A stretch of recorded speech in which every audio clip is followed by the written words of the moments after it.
Can you say, "This is Dr. Amanda Zelechoski"? Why do we have to? Just try it. Oh, I can't. Deep breath. Okay. This is Dr. Amanda Zelechoski. Lindsay Malloy. Ah! Now, wait, say Dr. Lindsay Malloy. Dr. Lindsay Malloy. No, come back. This is Dr. Lindsay Malloy. Welcome to the Parenting Podcast. One more time. And then after that, can we have a candy flip? No. Please, Mommy. Okay, ready? Pandemic Parenting Podcast. Excellent.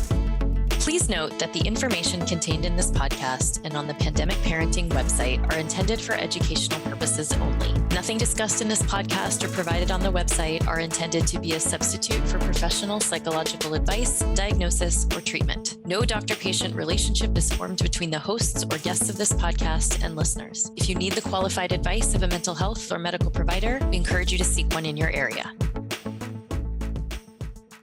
In our final episode of the Pandemic Parenting Podcast, we wanted to revisit some of the best advice and stories and research findings that our guest experts have shared with us over the last 2 years. While these excerpts are from conversations centered around the pandemic experience, these insights will be ones that we carry with us as we enter new challenges in parenting our children through every stage of their lives. So, Amanda, where should we start? Well, I think we should go back, travel back in time a bit. Not that we want to any parts of the pandemic, but travel back in time to some of our favorite conversations. So for one of them, probably one of our most favorite conversations we had was with Dr. Bruce Perry, who joined us for a webinar on building resilience back in the fall of 2020. And I just remember feeling like it was very hard to hear at that time that the pandemic would be a reality for so many months and years. But he gave us this great analogy of through hiking that I thought was a really helpful reframing. For me, it was, as long as I know when the uncertainty will end, like I can deal with this for 3 months, 5 months, 6 months. Okay, let's rally. We'll make routines. We'll make this fun. But just tell me when it will end. You guys know what through hiking is? A through hike is the people that walk from Mexico to Canada. No. No. Oh, this is a thing that people do. It's like doing the Appalachian Trail. So people that do the Appalachian Trail, that's called through hiking. This is what we're on. We're on a through hike. And we're going to get rained on, and we're going to have beautiful days, and then we're going to get snowstorms, and we're going to we're going to fall and sprain our ankle, and it's going to be compared to a marathon, which is 26 miles of shuffling along. That's nothing. Yeah. We're on a through hike, and it's going to take months and months and months. And I think our through hike, like I said before, I don't think the through hike is going to end when we get a vaccine or even a year from now. I think the through hike for the people who really work with vulnerable families, that's going to be multiple years. So listeners have probably heard us quote this next clip so many times. Even Amanda's own children have heard us quote this so many times. But Dr. Perry's answer to the question, what do our children need right now? What do they need most right now? Has stuck with all of us at Pandemic Parenting. Let's talk about expectations, right? And what you really want to do is sort of focus on what are the core needs that these kids have right now. The core need is that they need to feel loved and they need to feel safe. And so honestly, whatever it takes for you to make your kid feel loved and safe, whether it's like, more hugs, doing more things with them, if there are expectations that you feel are getting in the way of your child feeling good about themselves, feeling like learning is fun, learning is good, you should stop them. And you should notify your school that this is your experience, this is your opinion, this is your, you just think that it makes things worse when you have these unrealistic expectations. So in addition to those reminders, which I really remind parents constantly, I remind myself constantly, Dr. Perry also shared some thoughts on how we might create some structure out of chaos. What can you do? Well, you can make sure that your kids go to bed at the same time every night. You can recapture family meals. New family rule. Everybody's going to put their electronic device in a hat in the middle of the table while we have breakfast or lunch or whatever. You can control tons of stuff. For those people that like a lot of control, you have to get up at 10 minutes to the hour, every hour, and walk for 10 minutes. I don't care if you walk in a circle, take a walk outside, if you walk up and down your stairs, but you cannot be in front of your screen. I don't care if you have to excuse yourself from a meeting. Just say, I've got to go to the bathroom, or Dr. Perry says I have to leave, whatever you do. That's you're taking control, you're building structure, and then you're going to do something that's regulating. It's a pattern, repetitive, rhythmic regulating thing. And so you can control all kinds of stuff that you tend not to think about. Okay, one last Dr. Perry excerpt. Clearly, we all love Dr. Perry at Pandemic Parenting, but here he shares how parents can help determine if their child is under too much stress. Some kids can actually have a moderate challenge and pretty quickly get back to their baseline and then tolerate another moderate challenge. Whereas a child who's a little bit tuned up, they can only tolerate smaller doses of challenge, and they need a longer period of time to get back to their baseline. And so this is where being an attuned parent is really important. When we had kids, we had a little, my oldest son, and he was one of those kids that were like, I'd say stuff like, don't do that. And he'd stop. And it was like, awesome, I'm a great parent. And then we had our second child who was like Satan spawn. I mean, it was like unbelievable. She was so dysregulated. She was one of these sensitized kids, and any sensory overload just whacked her out. I mean, and we realized that it had nothing to do with how well we parented. It had to do with just the temperamental regulatory characteristics of the child. I can highly recommend Dr. Bruce Perry's books. One I actually have right here because I use it as a textbook in my children's psych in the law class now because I loved it so much. So The Boy Who Was Raised as a Dog, and also What Happened to You, with his book with Oprah Winfrey. And so he was on Oprah shortly after he was on our webinar, which is obviously a direct, result of coming on Pandemic Parenting. Oprah Clearly. Obviously watched and thought, I'll give him a call, have him on as a guest. Something like that. Yeah. Yep. Something like that. Exactly.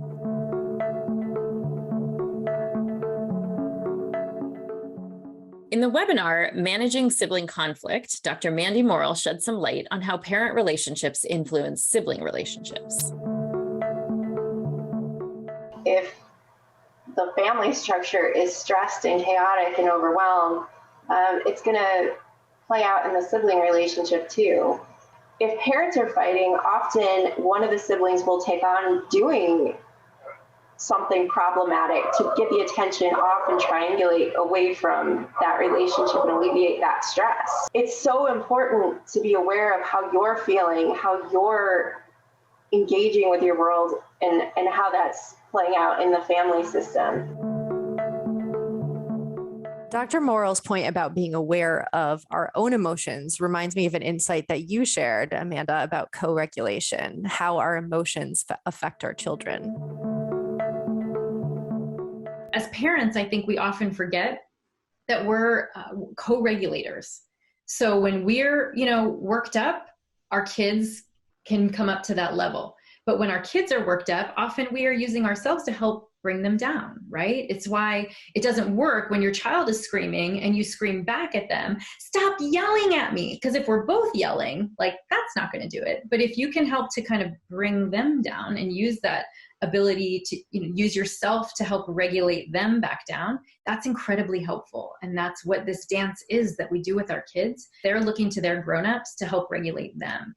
And when we're not regulated, which understandably so, it has been very hard for us to be regulated in this too. That's why we're seeing some of their emotional and behavioral fluctuation. So as we continue to check in and regulate our own emotions, we're also modeling this for our children. And this was a theme that came up in so many conversations. Christine Penalto, one of our previous guests, also touched on this really beautifully. This is a time to give ourselves grace and to give grace to our kids. I would really recommend us as parents to do this with our kids, like model self-care. It's so important to understand that like you can do this together as a family. It's not your kids off doing the thing that's good for them and you off doing the thing that's good for you. I mean, sometimes that is self-care, obviously, right? We all need our alone time, but like, what can we be doing to just really mind our mind and to learn self-awareness? In our webinar on single parenting and co-parenting, Dr. Christina Grange and Dr. Sarah Appleby highlighted the importance of connecting and seeking support from our community, even virtually. The village of people around you is so crucial, and that's something I think we all felt really strongly during the pandemic. We can make a lot of things work with FaceTime. It's not quite supervision in terms of you can't leave the house, but maybe this person can go over spelling words, right? One less thing for you to have to do. And this person could be a grandparent, can be a co-parent, can be a neighbor. Whoever wants to join us in this virtual village can participate. And that's been a fun thing because kids do get tired of, if we can say that, listening to their parents. So if someone else says the same thing, it's new, right? So that's been nice to utilize that resource in a different way and to really empower parents. And I just want to echo that. I see a lot of people saying, oh, I'm getting off social media, or, my mom will say, you spend too much time on social media. And I'm like, it's me and a 13-month-old kid in this house. Like, social media is all I got right now. Like I've got my Facebook groups and I've got it for, moms and academics and those kinds of things. Like, that's my lifeline right now. I definitely want to jump in and kind of recommend that, see if you can find your village online, because I think that has really been what's been pulling me through this. One of the things that came up in a lot of conversations we had over the last couple of years is the idea of just the mental load. So we know that for moms in particular, the invisible load or mental load of parenting can be really exhausting. There's this great article that we're going to post that's called 5 Minutes in a Mom's Head by Bunmi Ladatan. And I remember when this article was first published, I read it and shared it with my husband. And, essentially she's going through and describing what it's like to be in a mom's head, right? And so, for example, it'll just be, I wonder if those clothes still fit my kid. And well, if they don't, will he be embarrassed? And does that mean he's going to grow up to be a psychopath? And what if the kids aren't nice to him? And this like rabbit hole we go down. And I shared the article with my husband. And he read it and looked at me like, this is kind of a stretch, right? This isn't accurate. And I said, it is spot on. That is what it's like to be in my head all the time. And he said, oh gosh, I feel so bad for you guys. And so like, that's what we mean by this cognitive load, that some of the research does suggest that it happens more for moms than it does for dads. And certainly that was the reaction from my husband of, wow, if this is what it's like to be in a mom's head, I'm really sorry about that. But it's balancing all of that we maybe typically do, in addition to a pandemic and all these other decisions we have to make. Yeah, it really makes me think of the concept of she-covery discussed in the episode Struggles and Strengths, Honoring Pandemic Motherhood. So I really liked how Dr. Nicole Racine highlighted the need for pandemic recovery to address the specific toll the lockdowns have taken on women and particularly mothers. How do we support families, young families who are parenting around availability of childcare? How do we support families so that people can take adequate parental leave, not just the birthing parent, but also the partner or main supportive person? How do we make sure that people have the supports they need in their lives from a social support standpoint to feel and be okay, because we know those things are such important buffers. How do we provide people with a basic income so that we, the stressors related to really severe poverty aren't at play. And so I think these are, some of the things that we really need to advocate for. And they're not, because I think it's easy to say like, well, if you do a little mindfulness or some deep breathing in your day, that's true. As someone who's been struggling to try to have some kind of mindfulness practice for the better part of her life, I do think, these types of things are important. Exercise is important. But there are also things that are much bigger than us that made it so that this was a really stressful time for mothers. And, I heard people talk about the pandemic recovery actually needs to be a she-covery, a recovery where there's an emphasis on income and employment for women, supporting women in the workforce, making sure that we have adequate supports related to childcare. And, I think those things can't be underemphasized.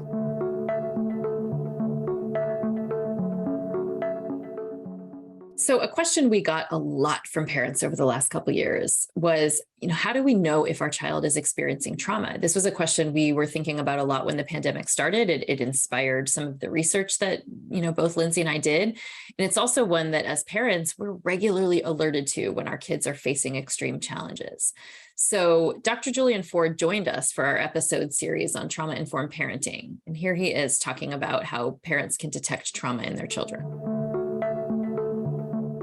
The reactions I think that are important for parents to be aware of are when a child shows more signs of anxiety or fearfulness than they have previously. It can take the form of anxiety. It can take the form of being irritable. It can take the form of not sleeping as well, having difficulties going to sleep, needing more sleep. It can take the form of having difficulties in concentration, and that can lead to difficulties at school. Very often the common denominator is insecurity. And that's what I think parents can actually make an enormous positive difference in helping their children with.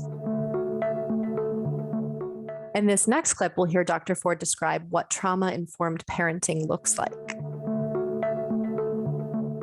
To be trauma-informed is to recognize that when any of us experience stressors in our lives, major challenges or threats, even if they're very distant, when they impact us and they cause us to feel insecure, and parents feel insecure just as much as children do, when we experience that sense of insecurity that comes along with extreme stress or trauma, that being trauma-informed means recognizing this is a reaction I'm having because my body is recognizing that this is a big challenge, and I have to now pay extra attention to maintaining that presence that I want to have for myself and for my children. It looks like really good, caring parenting.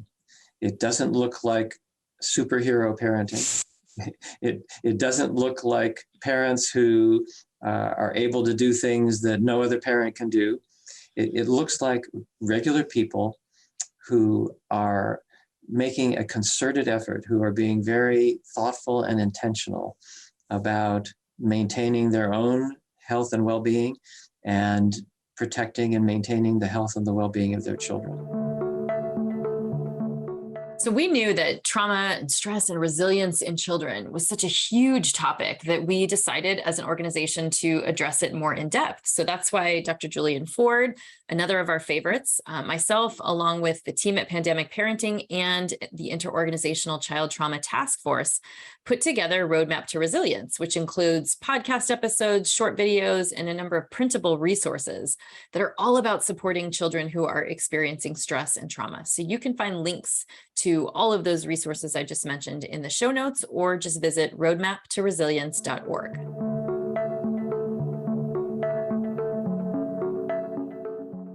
Next, we're going to share several of our favorite segments that address parenting at different stages, from childbirth all the way through to the teenage years. First, we'll hear from Jillian, a mother who gave birth during the pandemic. In this clip, you'll also hear Amanda talk with Dr. Sharon Deckel. Looking back, it was definitely pretty traumatic, just from not getting a whole lot of say in what's going to happen. Mm-hmm. Emergency C-sections are emergency, but I was hoping to hang on to 38, 39 weeks and have a vaginal birth and be that way. Cause healing either way is really hard. And when my mom was actually in town visiting because we were going to have a baby shower that weekend, and even she couldn't come. So Robert wasn't there. There was nobody, and it's pretty lonely. Yeah. It's really difficult to think about birth possibly as a traumatic event. We think about traumas in the context of war and combat and other horrible world events, for example, the pandemic and being affected by the virus. We don't really think about childbirth in the context of trauma. So clearly trauma doesn't happen for everybody in the context of childbirth. It does happen for a significant group of women, based on our data, we see that for many women, it's a very stressful experience. And how can we make sure that women are receiving not only the support they need postpartum, but also the support they need when they are in labor and delivery by their family members, and of course, by the treating staff. Yeah, and like the opportunity to support women in processing those things. In my childbirth experiences, like I just remember feeling, and they weren't traumatic, everything went relatively smoothly, but yet so sort of melancholy. Like this was a really hard thing. Like my body just feels like it was at war for X number of hours each time. It was exhausting. My hormones are all over the place. Like this was really hard. And yet sometimes it felt like the expectation from, whomever, society, family, is like, this is so wonderful and joyful. And it was sort of like, I just need a minute. I need to understand and sort of reflect what just happened, especially the first time. And so, and again, that's just in a sort of normal, quote unquote, not traumatic experience, right? So imagine for somebody who just has all of these layers that happen and make this even that much more stressful. So what is post-traumatic growth? This is a topic we just talked about on the last episode, focused on positive psychology as well. Here again is Dr. Sharon Deckel describing the concept of post-traumatic growth. We're talking about this kind of inner psychological change that the person experiences in the context of undergoing a very stressful event, possibly even traumatic, such as childbirth. How you are perceiving yourself these days is different from how you perceive yourself, even in this case, before childbirth. And this is about growth, meaning that you are enhancing yourself. You're even better psychologically than you were before pregnancy. And what we find about PTG, post-traumatic growth in general, that interesting enough, in many ways, it could coexist with stress. So for example, somebody could say, well, I feel really depressed, but it's important for this person who's feeling postpartum depression to also maybe acknowledge that they are, I just gave birth and actually my birth was really traumatic. And actually I'm like, if I think about it, I was strong to a degree that I actually couldn't even imagine I would be able to encounter such an event, and kind of internalizing that and feeling good about yourself. Stress actually triggers growth. If there is no distress, trauma related, there's usually no growth. So for me personally, it was so exciting and such an honor to have Dr. Michael Lamb join us on the podcast. Michael Lamb is my former postdoc mentor and just an excellent colleague and expert on parenting. So here, Dr. Lamb explains the importance of forming a strong connection with your child through trust and reliability. The crucial thing about attachments is that the underlying dimension is a dimension of trust. And what's critically important over those early months of life is for children to come to trust, to count on, to know that they can count on adults to respond to their needs and their signals.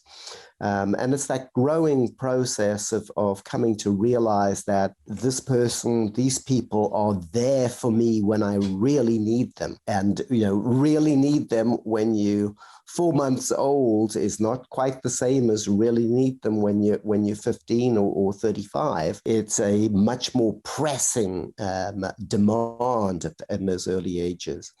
So the critical issue, to go back to your question, is learning to read your child's signals, understand what the child needs, and to provide a timely and appropriate response to those signals.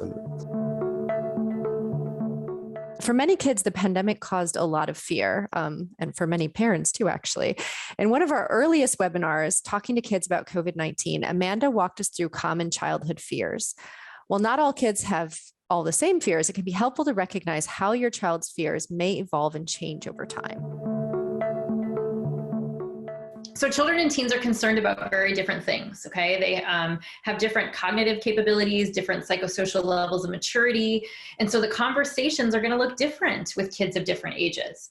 So there's a lot more sophistication and sort of nuance to kids' understanding about COVID the older they get. So some of this has to do with the types of fears that we typically see at each age or developmental stage. So for babies and toddlers, ages 0 to 2, this is a theme you're going to see across a lot of these ages. Being separated from parents is a major fear for kids at this stage. They're afraid of strangers, loud noises, or kind of sensory overload, and costumes. Any of you who have had infants, you know what that's like when your little one, sees somebody in a big costume that's supposed to be fun and they're terrified. So that's a really common fear at that stage. For preschoolers, ages 3 and 4, again, separation from parents. They're often afraid of animals, like dogs, for example. They're afraid of the dark, any loud or scary noises. If there are changes or shifts in routines, so by that I mean things like if you get a pretty significant haircut, you change your hair color, maybe you shave your beard, that can actually really freak your kiddo out, right? If you look different and they're just trying to sort of make sense of who you are and what this change is. So those are common fears for preschoolers. For early school age kids, ages 5 to 6, again, being separated from parents still is a pretty significant fear at that time. They're worried about making grown-ups upset or getting in trouble.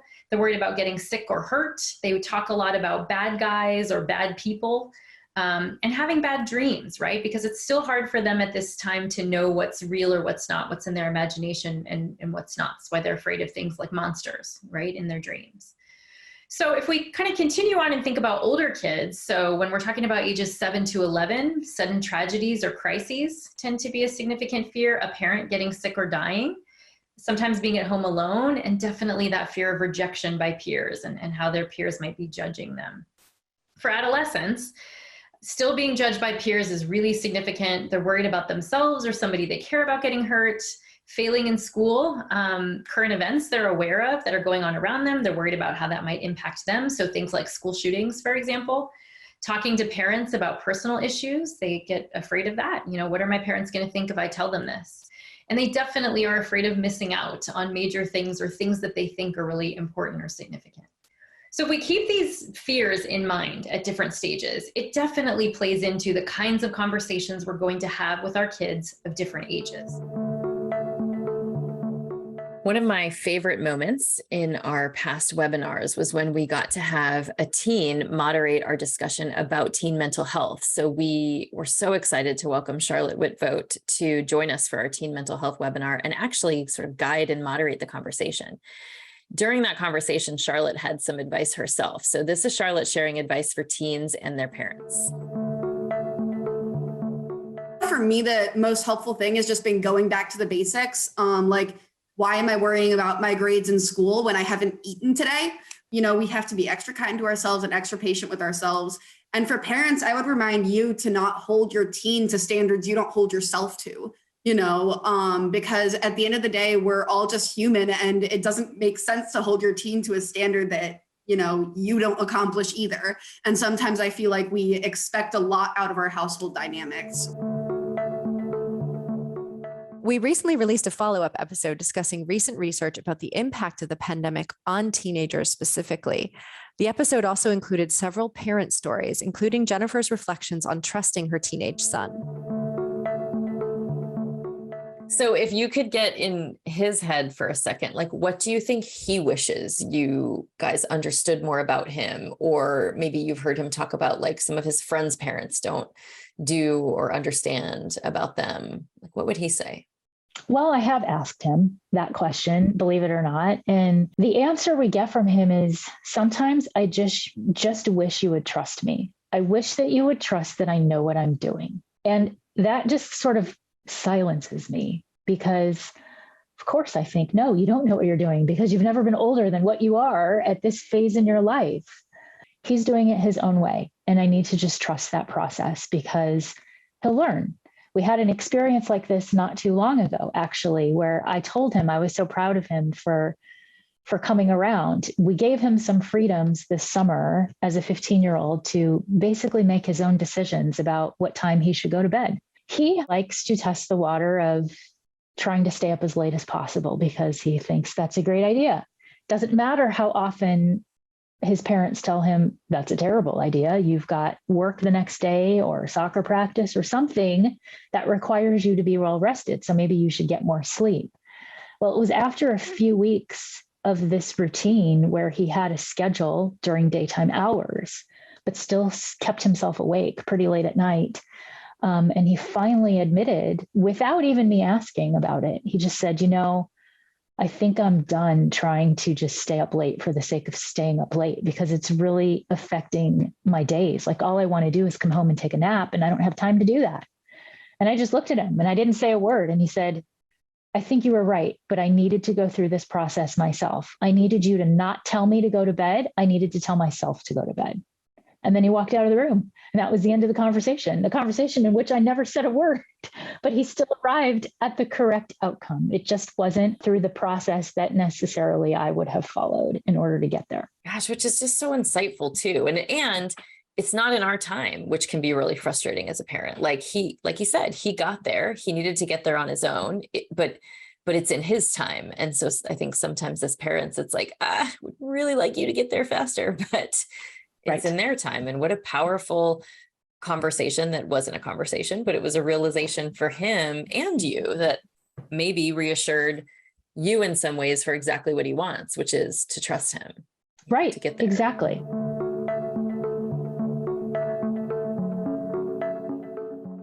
So the conversation around anti-racism exploded in the summer of 2020, and that conversation continues as our children develop and continue to deepen their understanding of themselves and the world around them.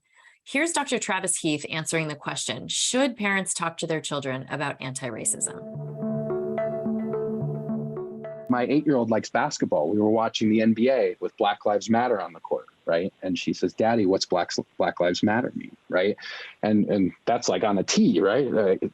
Here we go. We can open up the conversation. If we're really interested in dismantling racism, then I think we have to start asking uncomfortable questions, right? We have to start asking like, well, why are white folks often living in a certain neighborhood, right? Maybe behind gates, if I can stereotype it a bit. And other folks aren't living in that neighborhood. And why are certain folks, often white folks, going to certain schools that Black folks or brown folks aren't going to? And of course, we know the historical answers to this, but often what's happening is white families are reproducing this, even if unwittingly, right? And so when we think about anti-racism, to me, what it is it's shared practice, right? It's moving away from vertical hierarchies and moving towards horizontal ways of organizing our world. And shared practice means that people in relative positions of power have to give something up. My conversation with Dr. Christine Chambers about vaccine anxiety is one I definitely won't forget and one that I have used in my own life since. I actually just relied on some of her strategies when getting my kids another dose of their COVID vaccine. So it was definitely very helpful, useful information, the way she kind of broke it down and all kind of based in the science, which was great. So here she shares practical strategies for reducing pain from shots.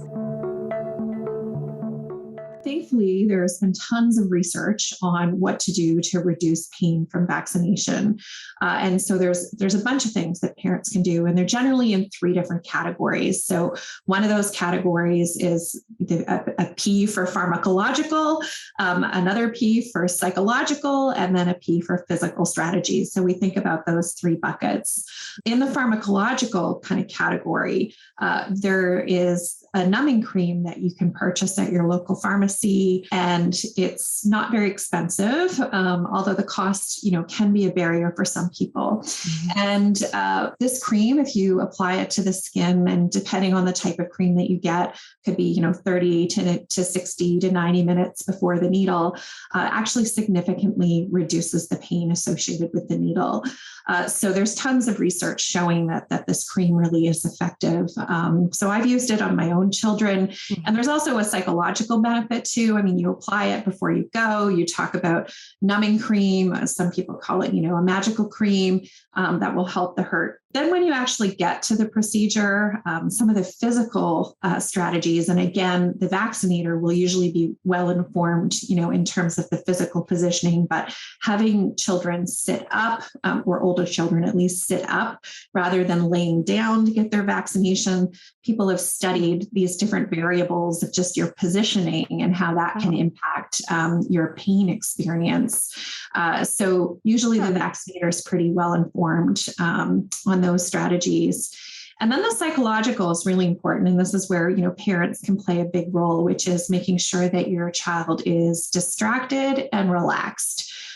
So for distraction, I just bring my phone with me and make sure I have something novel on my phone that my kids will like to play or watch while they're getting their needle. In terms of relaxation, it could just be taking some deep breaths, encouraging children to kind of tense their muscles so that they're tense like a robot, and then relaxing them like a spaghetti noodle. And that kind of promotes relaxation. So those strategies, really, really do make a difference. And I can't overstate the importance of distraction for young kids. Continuing with this thread of practical advice, I'm also thinking back to our episode earlier this year where we unpacked how to understand science research and science reporting in the news. Journalist Melinda Wenner-Moyer shares the question she asks when reading new research herself. So the first big one is, where is the information coming from? Is this a press release that I'm reading? And so, a press release is like something that's written by people in a company or people at an academic institution. And really the goal is to, make the research sound really important and interesting, either to, sell something if it's in the case of a company, or to, just benefit the reputation of the scientists. If it's scientists at a university or at a hospital or a medical center, they're great, but you have to read them with a big grain of salt, because the people who are writing press releases, they have really strong incentives to hype the claims that they're making in their press releases, to make the science seem more exciting, more interesting, more important than it really is sometimes, because again, they're trying to really sell something a lot of the time. Some of them are actually really, really well done, especially at academic institutions. They will include information like, what are the limitations of this research? What are the weaknesses? What are the things that we don't know? And when I read a press release and I see information like that, that's when I know, okay, I can trust this press release a little more than I can trust one that's like, new cure for cancer will change the world, So I'm looking at the language. I'm looking at, is this couched in nuance?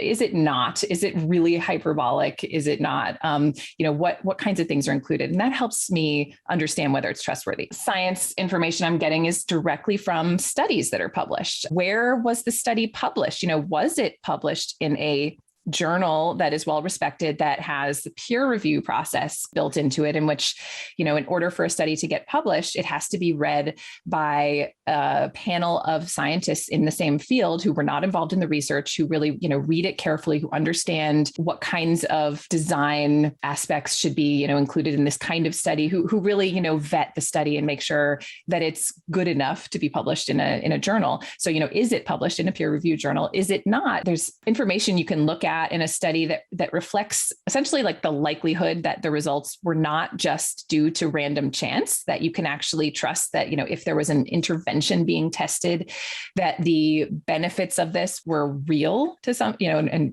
were the result of the intervention. So you can look at study design, you can look at, what kind of study it is. Is it a clinical trial?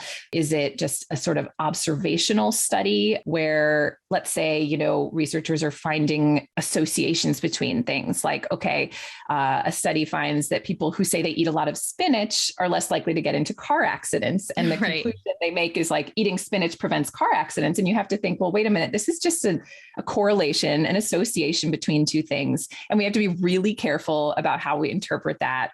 We can't really say eating spinach prevents car accidents if we're looking at just an association, but there could be some other reason. Maybe just people who are very health conscious tend to eat spinach and also drive more carefully. And it's not that the spinach has anything to do with the car accident. So you have to sort of think about, like, how was it designed? What are the conclusions we can make based on how it's designed? Mm-hmm. Oh, and another really big one, is this a study that actually involved people, or was it done in animals or just cells? So there's, I remember learning in graduate school, one of my professors used to say, we've cured cancer in mice millions of times. So if you're looking at a study and it says, we've now cured, breast cancer with this new drug in mice, okay, that doesn't mean that it's going to work in people. So you really have to look at details like that too.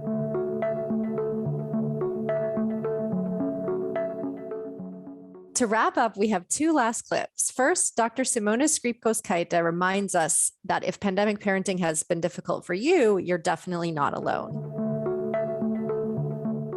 It's important for parents to note that they have not been alone in the situation. If you found it difficult, that's okay. A lot of people found it difficult. We have seen at the beginning of the pandemic that around 80% of parents in our sample were struggling to manage the needs of their child and the responsibilities at work.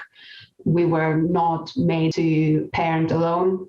We were not necessarily signing up to be a teacher, a nurse, and all of that. I mean, to some degree, obviously, every parent is, but not to the professional. This is a full-time job. 24 hours a day, exactly. Degree, exactly. That has been a struggle for a lot of parents when the restrictions were hardest. And that was the case in the first pandemic. It was the case in the second lockdown too. And it's important to take note of that and to step back and also sort of take care of your own mental health in the situation too. Because again, your mental health is likely to impact your child's mental health if you want to focus on sort of the negatives of it. But if you want to focus on positives of it, it's important that you're feeling well, and it's okay to be overwhelmed, and it's okay not to teach them a particular lesson a particular day, because actually big picture matters here. This last one is one of my favorite anecdotes that you shared in one of our early webinars, Lindsay. This was such a great reminder that our kids don't want perfect parents. They want their parents. They want us to be there for them and to show up with our flaws and all. There was some sort of meme or something going around years ago, and I'm just kicking myself that I can't remember, but it was something like, when your child looks into the audience at the school concert, like they aren't looking for the perfect mom, they're looking for their mom. I just had, before the pandemic, had the very first kind of school concert experience with my older child. And we had that moment, where he's scanning the whole big crowded gym and I'm, trying to get his attention, and every other parent in the room is doing that. And every kid up on the stage is doing that. They're all looking to lock eyes with their parent. But again, they're not looking for they don't want the perfect mom necessarily. They're looking for their mom or their dad or their grandma or whoever it is. And so it helps me to just keep that in mind, that we have this special relationship, and, we're doing our best, and so are our kids right now.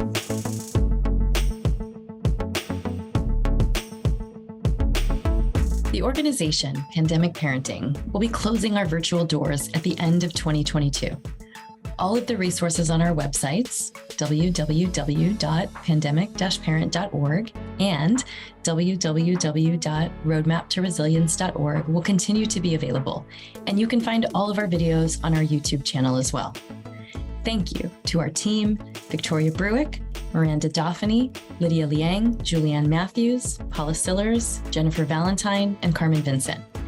Many thanks to our board of directors, our donors, supporters, and most importantly, you, our fellow pandemic parents.